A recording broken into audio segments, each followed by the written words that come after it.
हमारे बच्चों को, मैं अभी मेरठ से आ रहा था, छोटे छोटे बच्चे नशे में, भांग में चूर। क्या हम लोगों को यही चाहिए? क्या हम लोगों के, हमारा समाज, क्या इससे हिस्सेदारी मिलेगी?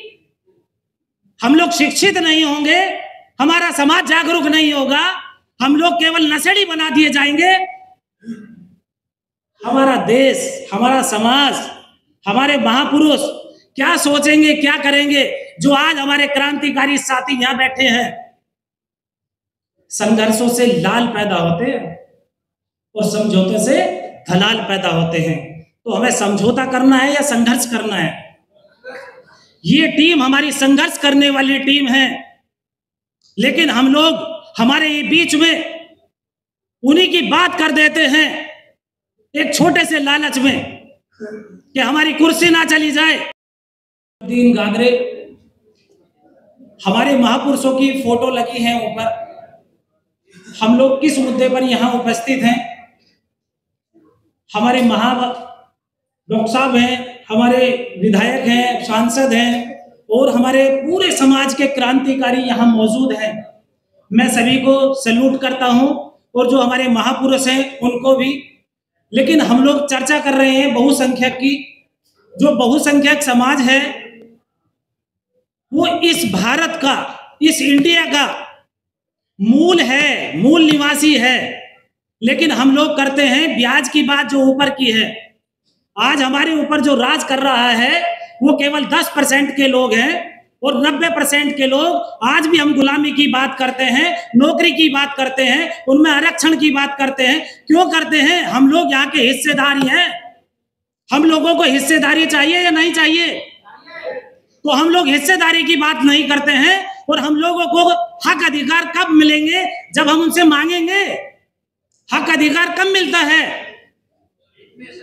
छीनने से ना। तो हम लोग छीनने वाले बनेंगे या नहीं बनेंगे?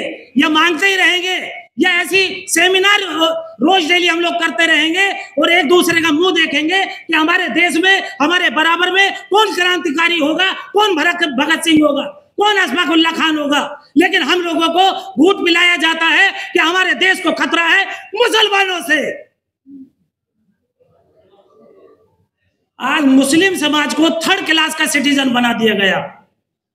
मुस्लिम कहीं अलग से आया? जो यहां पर राज कर रहा है उनके आने का इतिहास है, जाने का नहीं है। मुगलों का आने का भी इतिहास है, जाने का भी इतिहास है।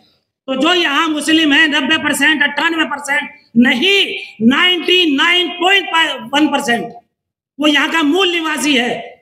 एक केवल व्यवस्था, जाति, ये सब वही चीजें हैं।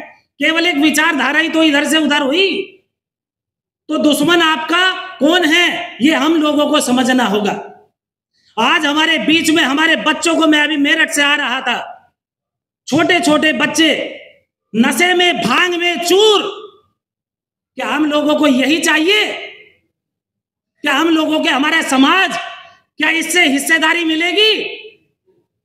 हम लोग शिक्षित नहीं होंगे, हमारा समाज जागरूक नहीं होगा, हम लोग केवल नशेड़ी बना दिए जाएंगे। हमारा देश, हमारा समाज, हमारे महापुरुष क्या सोचेंगे, क्या करेंगे? जो आज हमारे क्रांतिकारी साथी यहां बैठे हैं, संघर्षों से लाल पैदा होते हैं और समझौते से धलाल पैदा होते हैं। तो हमें समझौता करना है या संघर्ष करना है? ये टीम हमारी संघर्ष करने वाली टीम है, लेकिन हम लोग हमारे ये बीच में उन्हीं की बात कर देते हैं एक छोटे से लालच में कि हमारी कुर्सी ना चली जाए। हमारे माननीय राजेंद्र गौतम जी हैं, इनसे सीखिए। 1 मिनट से पहले मंत्री पद का इस्तीफा दे दिया। डॉक्टर बाबा भीम अम्बेडकर साहब, जिन्होंने अपनी कुर्बानी दे दी, अपनी बच्चों की, अपने आने वाली नस्लों की, मरे हुए को छोड़ गए कि गोलमेज सम्मेलन में जाना है, मुझे आने वाली नस्लों के लिए हिसाब चाहिए, हिस्सेदारी चाहिए। लेकिन हम लोग लालच देख रहे हैं कि हम लोगों का रात का गुजारा, दिन का गुजारा, हमारा सोने का आनंद कैसे मिलेगा, कैसे बचेगा? हमें जब तक अपने आने वाली नस्लों के लिए चिंतित नहीं होंगे, लिख लो, एक डायरी पे, स्टाम्प पेपर पे लिख लो, तो आपको हमें अपने हक अधिकार कभी नहीं मिल सकते। और हम लोग यदि आरक्षण आरक्षण कहते रहेंगे तो हम लोग गुलाम के गुलाम और नौकर के नौकर बनते रहेंगे। हमें नौकरशाह नहीं, हम यहाँ के शासक हैं, तो हमें हिस्सेदारी के साथ में शासन करने वाले हैं, तो शासन मिलेगा और शासन करेंगे तो हमें अपने आप हिस्सेदारी मिलेगी। और वही आरक्षण और वही जो हम लोग डिमांड कर रहे हैं दूसरों से, वो हमें मांगने की जरूरत नहीं पड़ेगी। तो हम लोगों को मांगने वाला नहीं, अपना अधिकार छीनने वाला बनना होगा। जो भी महापुरुष हुए हैं, आंदोलन जिसने चलाए हैं, वो ही आज क्रांतिकारी इस भूमि से इंडिया दैट इज भारत, जो उनसे राहुल जी कहते हैं हिंदुस्तान हिंदुस्तान लेके दौड़ते हैं। संविधान क्यों बोलते हैं वो हिंदुस्तान, जब भारतीय संविधान में लिखा हुआ है इंडिया ही भारत है, इंडिया दैट इज भारत।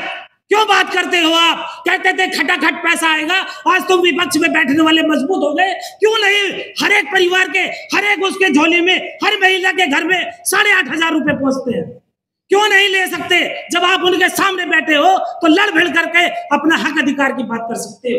लेकिन ये आजादी झूठी है, देश की जनता भूखी है, हम लोगों को गुमराह किया जा रहा है। आज भी सत्ता परिवर्तन हुई है, आजादी नहीं हुई। आज भी हम गुलामी की ओर है 90%।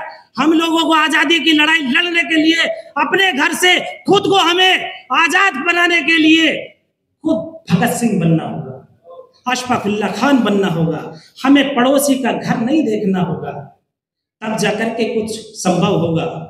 वरना हमारे देश को कोई वो टाइम नहीं है कि ये 2% के मनोवादी लोग जब इस संविधान की बदौलत में संसद में जाते हैं और कदम चूम के मिट्टी पर लगाते हैं अपने माथे पर, और उस संविधान का, संसद को ही खत्म कर देते हैं।